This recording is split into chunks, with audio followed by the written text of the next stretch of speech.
Chazaku Baruch. Thank you, Harav Ben Mordechai, Birshut Kol HaRabbanim HaChashuvim, all the prestigious Rabbanim of the junior high school. You know, the writing of the Sfarim that Rav Ben Mordechai mentioned, that's nice, but the most important thing that a person can accomplish in this world is not writing Sfarim. They one time went, when they started the yeshiva of Slobodka, they asked Rabbi Yisrael Misalant, what's the most important thing to keep in mind when you start a yeshiva? Daniel, what's the most important thing to start when you build a yeshiva? Is it the Torah that we should focus on? What is it? The Gemara? Should we finish all of Shas? What should we do? He said the most important responsibility is the pasuk in Yirmiyah, le'achayot lev nitkaim. Help out others. Love others. Bring them up. The whole purpose of the Torah is to make the person better so that he could help others better. That's the key. It's always about helping the others. You want to hear a story? Let me tell you a story. A story that they say in the name of the Baal Shem Tov that he said over. The story goes like this. You have a person that wanted to move into a home. And he wanted a specific house because it was close by to his mother-in-law. He wanted to move there. Problem is, there were people living in that house. He said, how am I going to get them out of the house? He knocks on the door. And he says, hello. And they say, yes. Is there anything we can help you with? He says, yes. I'd like to purchase this home. They said, purchase this home? What do you mean? Yes, I'm willing to pay $350,000. I saw market value, $250,000. $350,000 I'm willing to pay. $100,000 over market value you're going to pay us? Oh, we have to think about it. Let me talk to my wife. He goes ahead. They discuss it over. Wow, it's real offer. So, a few days pass. Nobody responds. So this man goes over, knocks again on the house. Says, excuse me, I was here a few days ago. If you remember, what did you guys think? He said, look, it's not the right time right now. Give us a few weeks to think about it more. You know what? I don't think it's not going to happen. He says, are you sure? So it's a great offer. He said, no, we're not willing to sell. Sorry. He said, okay, I can't force you to sell. But you know what? I want to buy a nail in your house.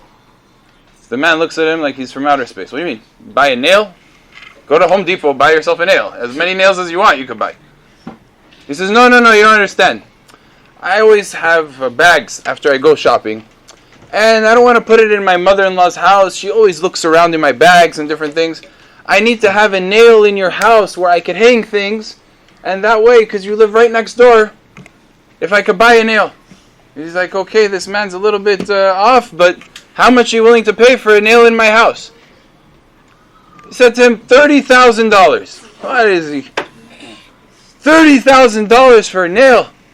Okay, let me think about it. I'll talk to my wife. Talks to his wife.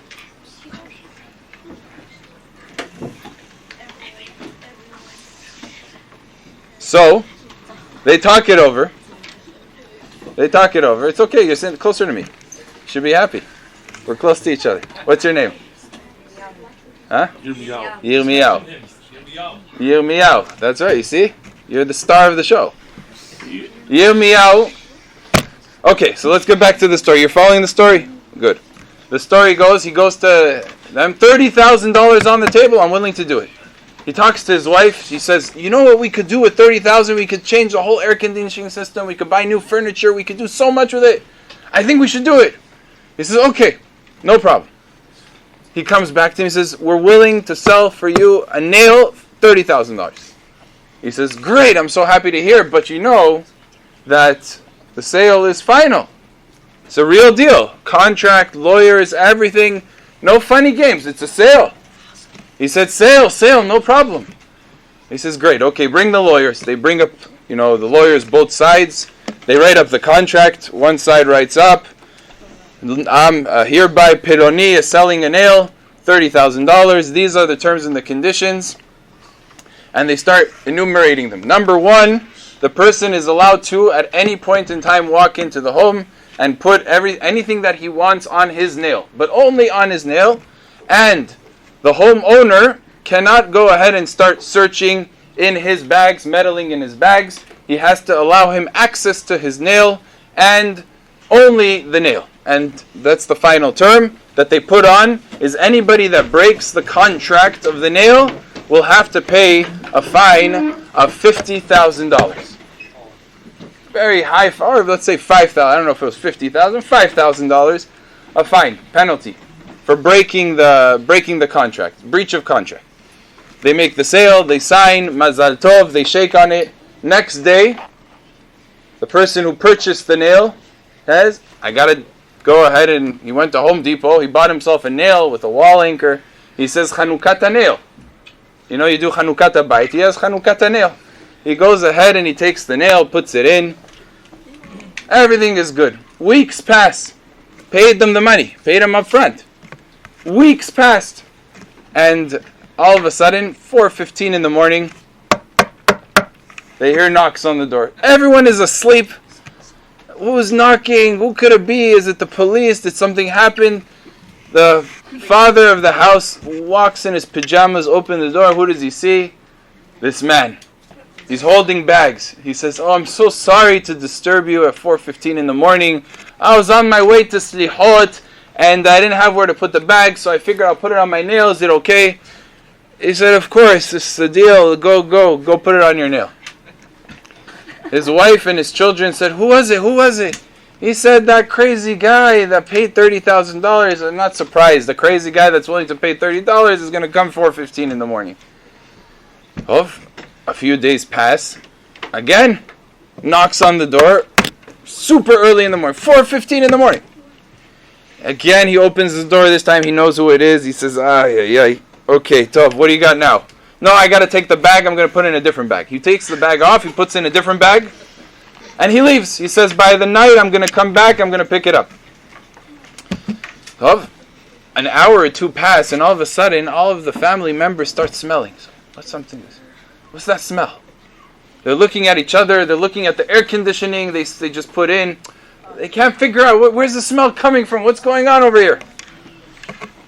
So they said, you know what? Forget it. We have to all rush. They were all rushing to work, to school.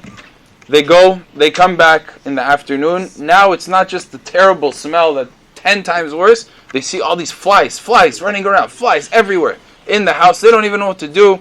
They start taking the raid. Then they spray the whole house, but it doesn't help. All of a sudden, they figure out it's all from the bag. They look inside the bag. There's a dead chicken from the kaparot. Why?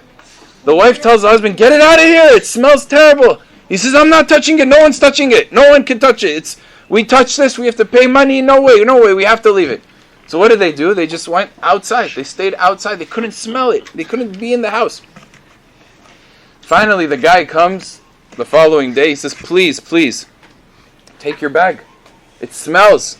He's like, no problem, I'll take the bag, but I'm going to put a different bag in its place. He said, no. You know what, forget it.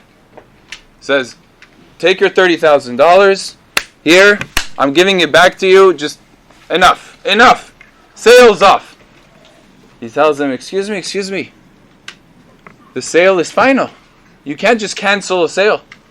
It's my nail, and I'm not selling it back. Sale is final. He says, you know what? Take the house. Give me the $350,000 you offered, and we got a deal. I'm going to give you the house. I decided to change my mind. He said, whoa, not so quick. I wanted the house, but I'm willing to pay $200,000. He says, hey, before you said $350,000. He said, before I said $350,000, that was without the nail. Now that I have the nail, I'm going to pay you much less than its value.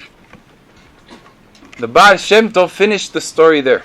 But you say to yourself, that's an interesting story, but what does it have to do with me or my life? That's very simple. Every single one of us has Yetzer Hara.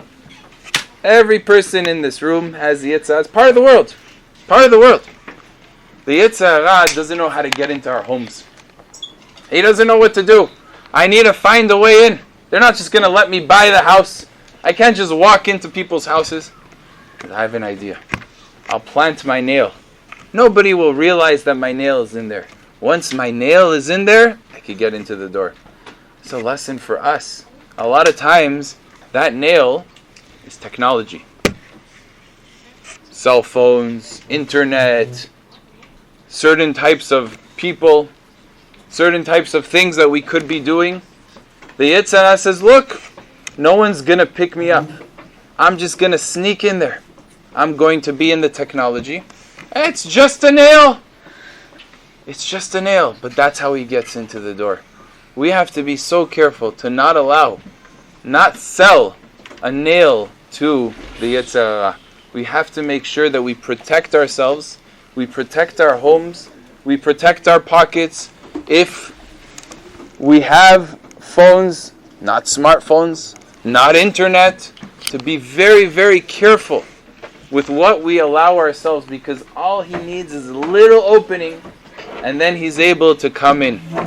We have to realize that, and Be'ezrat Hashem, the power, there's such amazing kids. Baruch Hashem, this yeshiva is a yeshiva that is founded in Torah and in mitzvot and in love of Torah. And the beauty of Sha'aret Zion Junior High is that you're producing real, serious young men that are interested in making sure that Torah is the main thing. And sometimes one story in a person's life can take a person in a different direction. Let us hold strong. These are the years that the decisions that you make will affect you for the rest of your life. The rest of your life will be affected with the decisions. Guard yourselves, guard your homes, guard your families, and be strong in the fight of the Torah. HaKadosh Baruch Hu should bless the whole yeshiva and the hanhalat yeshiva with bracha, with atzlacha, with health, and with happiness. La'ad ulolmei olamim. Amen ve'amen.